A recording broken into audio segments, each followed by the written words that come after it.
Assalamualaikum warahmatullahi wabarakatuh. Halo semua, perkenalkan nama saya Nanda Restiana dengan NPM 19180311012 dari program studi farmasi Fakultas Kedokteran Universitas Lampung.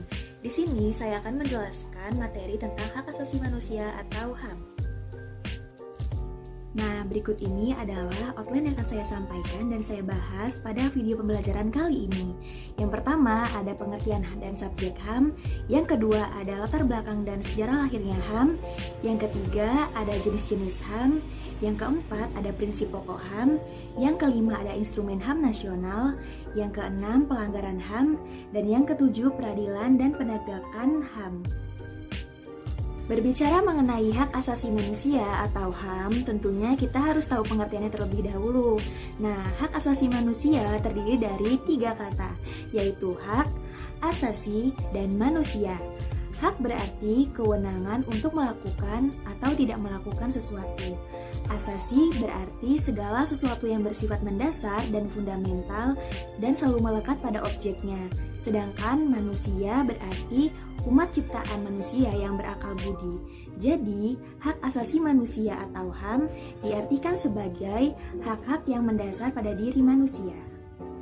Sedangkan menurut Undang-Undang Nomor 39 Tahun 1999 tentang hak asasi manusia pasal 1, hak asasi manusia adalah seperangkat hak yang melekat pada hakikat dan keberadaan manusia sebagai makhluk Tuhan yang Maha Esa dan merupakan anugerahnya yang wajib dihormati, dijunjung tinggi, dan dilindungi oleh negara, hukum, pemerintah, dan setiap orang demi kehormatan dan perlindungan harkat dan martabat manusia. Subjek hak asasi manusia ada 2. Yang pertama yaitu pemegang hak atau rights of holder. Pemegang hak adalah manusia sebagai individu atau kelompok yang memiliki hak yang wajib dihormati, dilindungi, dan dipenuhi oleh negara. Yang kedua ada pemangku kewajiban dalam pelaksanaan HAM adalah negara. Kemudian kita akan membahas latar belakang dan sejarah lahirnya HAM. Dimulai dari lahirnya Piagam Magna Carta di Inggris pada tahun 1215 Masehi, yang kemudian diikuti lahirnya Bill of Rights di Inggris pada tahun 1989. Pada masa itu mulai muncul adagium yaitu manusia sama di muka hukum. Perkembangan HAM selanjutnya dengan munculnya The American Declaration of Independence yang lahir dari paham Rousseau dan Montesquieu, di mana mempertegas bahwa manusia adalah makhluk merdeka sejak di dalam perut ibunya. Kemudian lahir The First Declaration pada tahun 1789 dan The For Freedom of Roosevelt pada 6 Januari 1941,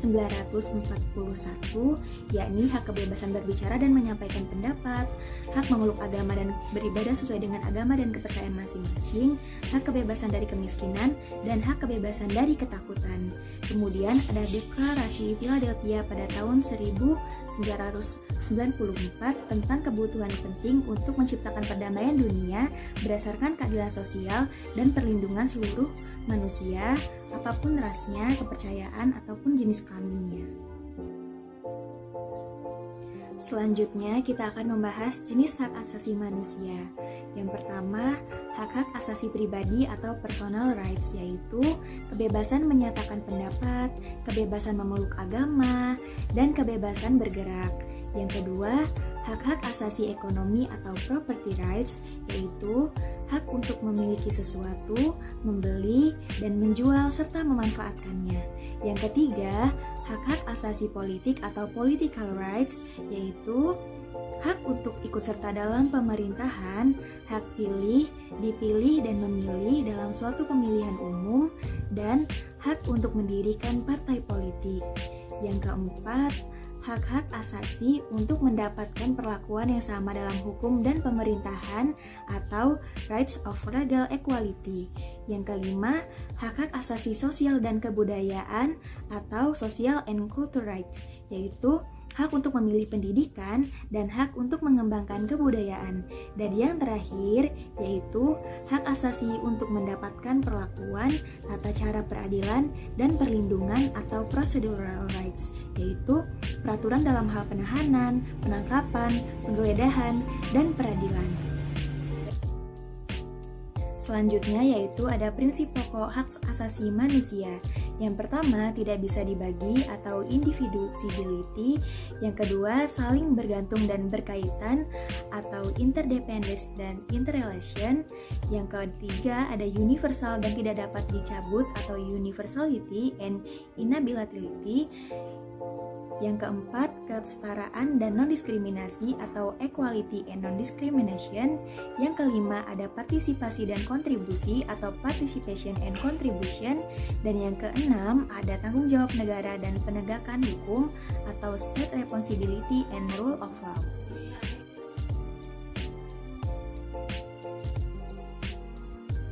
Selanjutnya, instrumen HAM nasional. Berikut ini adalah instrumen hak asasi manusia yang dimiliki oleh negara kita. HAM dalam Undang-Undang Dasar 1945 terdapat pada pembukaan pada alinea pertama yang menyatakan bahwa sesungguhnya kemerdekaan adalah hak segala bangsa, dan oleh sebab itu maka penjajahan di atas dunia harus dihapuskan karena tidak sesuai dengan peri kemanusiaan dan peri keadilan.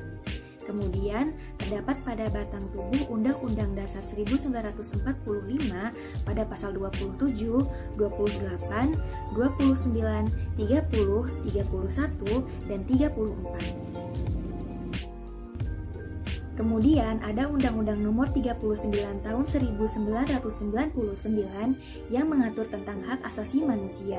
Yang pertama ada hak untuk hidup, yaitu untuk mempertahankan hidup, meningkatkan taraf hidup, hidup tentram, damai, bahagia, sejahtera, dan lingkungan hidup yang baik dan sehat. Yang kedua, hak berkeluarga dan melanjutkan keturunan, yaitu hak membentuk suatu keluarga dan melanjutkan keturunan melalui perkawinan. Yang ketiga, hak mengembangkan diri, yaitu hak memenuhi kebutuhan dasar, perlindungan bagi pengembangan pribadi, memperoleh manfaat ilmu pengetahuan dan teknologi, berkomunikasi dan memperoleh informasi, memperjuangkan hak pengembangan diri, dan hak untuk melakukan pekerjaan sosial. Yang keempat yaitu hak memperoleh peradilan atau keadilan, yaitu hak untuk dianggap tidak bersalah, mendapatkan bantuan hukum, tidak dituntut 2 kali dalam perkara yang sama, dan hak tidak dirampas seluruh harta bendanya. Yang kelima, hak atas kebebasan pribadi, yaitu hak untuk tidak diperbudak keutuhan pribadinya, bebas memeluk agama dan kepercayaannya, keyakinan politik, berserikat, menyampaikan pendapat, status kewarganegaraan, dan bebas bergerak, serta bertempat tinggal. Yang keenam, hak atas rasa aman, yaitu hak suaka, hak rasa aman, tidak diganggu-gugat tempat kediamannya, rahasia surat menyurat, bebas dari penyiksaan, tidak ditangkap sewenang-wenang, dan hidup damai dan tentram. Yang ketujuh yaitu hak atas kesejahteraan, yaitu hak memiliki, tidak dirampas hak miliknya, pekerjaan yang layak dan upah yang adil, pendidikan serta tempat tinggal yang layak, jaminan sosial dan hak perawatan, pendidikan serta bantuan hukum bagi lansia dan orang cacat. Yang kedelapan yaitu hak turut serta dalam pemerintahan, yaitu hak memilih, hak dipilih, diangkat dalam suatu jabatan, hak usul atau pendapat untuk pemerintahan yang bersih dan berwibawa. Yang kesembilan hak wanita, yaitu hak keterwakilan wanita dalam pemerintahan, kewarganegaraan, pendidikan, memilih atau dipilih, perbuatan hukum sendiri, dan hak tanggung jawab yang sama dengan suami dalam keluarga. Dan yang ke-10 yaitu hak anak, yaitu hak perlindungan, hak untuk hidup, nama dan kewarganegaraan, pendidikan, beribadah, mengetahui orang tuanya, dipelihara oleh orang tuanya, perlindungan hukum, tidak dipisah dari orang tuanya, beristirahat, bermain, mendapatkan kesehatan, perlindungan eksploitasi ekonomi dan seksual, bebas dari penganiayaan, mendapatkan bantuan hukum, dan bebas memilih untuk kebebasannya. Pembahasan selanjutnya yaitu mengenai pelanggaran HAM. Perihal pelanggaran berat yang dimaksudkan yaitu sesuai dengan Undang-Undang Nomor 26 Tahun 2000 tentang Pengadilan Hak Asasi Manusia, mencakup kejahatan genosida dan kejahatan kemanusiaan.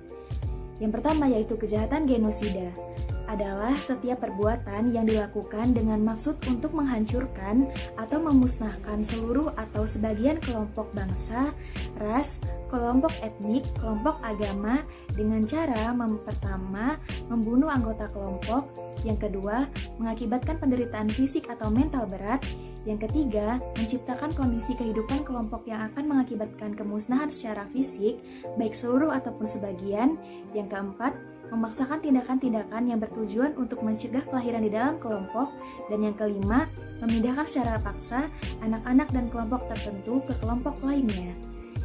Yang kedua yaitu kejahatan terhadap kemanusiaan, adalah salah satu perbuatan yang dilakukan sebagai bagian dari serangan yang meluas atau sistematik, yang diketahuinya bahwa serangan tersebut ditujukan langsung terhadap penduduk sipil, berupa pembunuhan, pemusnahan, perbudakan, pengusiran, pelepasan, penyiksaan, pemerkosaan, penganiayaan, penghilangan orang secara paksa, atau kejahatan apartheid. Pembahasan yang terakhir yaitu mengenai peradilan dan upaya penegakan HAM. Peradilan HAM internasional yang dikeluarkan oleh PBB yaitu Deklarasi Universal Hak Asasi Manusia atau Universal Declaration of Human Rights yang menjadi dasar hukum internasional bagi persoalan HAM. Sedangkan upaya yang dapat dilakukan untuk penegakan HAM yang pertama yaitu dengan melakukan pencegahan, yaitu penyusunan perundang-undangan HAM, pembentukan lembaga pemantau HAM baik LSM maupun lembaga independen, pembentukan peradilan HAM, dan pelaksanaan pendidikan HAM. Yang kedua, dengan cara penindakan, yaitu pendampingan bagi masyarakat yang terkena kasus HAM, penerimaan pengaduan korban pelanggaran HAM, investigasi, dan penyelesaian perkara. Proses penegakan HAM di Indonesia dilakukan oleh Komnas HAM dan Pengadilan HAM. Komnas HAM memiliki tujuan yang pertama, mengembangkan kondisi yang kondusif bagi pelaksanaan HAM, baik yang ada dalam perangkat hukum nasional maupun Deklarasi Universal HAM dan Piagam PBB. Yang kedua, meningkatkan perlindungan dan penegakan HAM guna berkembangnya pribadi manusia Indonesia seutuhnya dan kemampuan berpartisipasi dalam berbagai bidang kehidupan. Nah, kita sebagai masyarakat juga dapat berperan aktif dan berpartisipasi dalam rangka upaya penegakan HAM, yaitu dengan cara bersikap kritis dalam mendukung upaya pemerintah, melaporkan setiap ada pelanggaran HAM, menghindari segala tindakan yang melanggar HAM, dan bersikap proaktif dalam melaksanakan penegakan hukum. Oke, jadi itu saja yang dapat saya sampaikan. Kurang dan lebihnya saya mohon maaf. Semoga video pembelajaran yang saya sampaikan dapat bermanfaat bagi kita semua. Wassalamualaikum warahmatullahi wabarakatuh.